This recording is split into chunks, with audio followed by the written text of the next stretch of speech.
రాకేష్ రెడ్డి భారీ స్కెచ్చే వేశాడా? ఒక్క కుట్ర 100 కోట్ల రూపాయల మ్యాటర్ అన్న మాట బయటకొచ్చింది ఎందుకు? రాకేష్ రెడ్డి అసలు స్కెచ్ ఏంటి? రాకేష్ ఏ ప్లాన్ వేయడంతో ఇదంతా చేశాడు? జయరాంను అంతమొందించడానికి రాకేష్ ఎలాంటి పథక రచన చేశాడు అని ప్రశ్నించుకుంటే జయరాం ఆస్తుల మీద అతడు కన్నేసినట్టు తెలుస్తోంది. అంతేకాదు, జయరాం పేరిట ఉన్న ఇన్సూరెన్స్ మీద రాకేష్కు పక్కా సమాచారం ఉన్నట్టు తెలుస్తోంది. జయరాం అంత సామాన్యుడు కాడు. జయరాం ఇక్కడి నుంచి యుఎస్ వెళ్ళాక ఎన్నో మందుల పేటెంట్లు సాధించారు. ఆ పేటెంట్ల ద్వారా భాగస్వామ్యాలు సాధించి తర్వాత వాటికి లిటిగేషన్లు పెట్టేవారు. అలా కొన్ని కోట్ల రూపాయల నష్టపరిహారాలను సాధించి బిలియనీర్ అయ్యారు.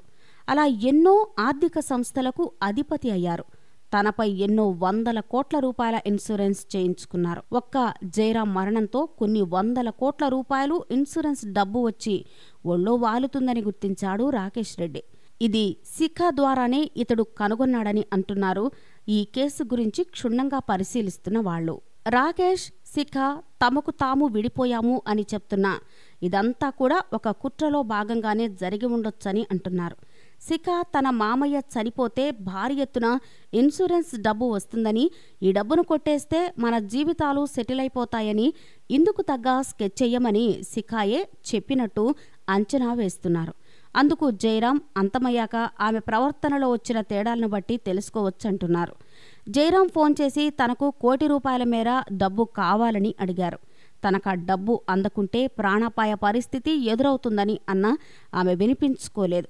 మేనమామ అంత ప్రమాదకర పరిస్థితి ఉన్నా ఆమె లెక్క చేయకుండా ఓ చిన్న మెసేజ్ పాస్ చేసి ఫ్రెండ్తో కలిసి లాంగ్ డ్రైవ్ వెళ్లినట్టు తెలుస్తోంది. తరువాత జయరాం చనిపోయారని తెలిసాక ఆమె మొదట నందిగామ వెళ్లకుండా జయరాం ఇంటికి వెళ్లి విలువైన డాక్యుమెంట్లను ఎత్తుకెళ్లడంలోనూ అనుమానమే. ఇలా అనుమానాస్పద వ్యవహార శైలి గల శిఖా చౌదరి ఇచ్చిన హింట్స్ ప్రకారమే రాకేష్ రెడ్డి ఈ స్కెచ్ వేసినట్టు ఊహిస్తున్నారు. ఈ మొత్తం వ్యవహారంలో అసలు ఎత్తుగడ ఏంటంటే జయరాం దగ్గర కోట్ల రూపాయల విలువైన భూములున్నాయి. జయరాం చనిపోతే కోట్ల రూపాయల విలువైన బీమా డబ్బులొస్తాయి.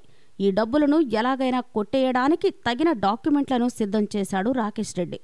ఈ హత్యకు ముందే రాకేష్ రెడ్డి 100 కోట్ల రూపాయల విలువ చేసే ప్రాపర్టీ డాక్యుమెంట్లను రెడీ చేశాడని, జయరాంను చంపే ముందే వాటి మీద సంతకాలు చేయించుకున్నాడని గుర్తించారు పోలీసులు.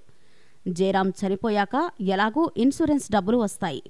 తనకున్న ల్యాండ్ డాక్యుమెంట్లను బూచిగా చూపించి జయరాం సతీమణి పద్మశ్రీ నుంచి సెటిల్మెంట్ చేయించుకోవాలి అన్నది రాకేష్ రెడ్డి ఎత్తుగడగా తెలుస్తోంది.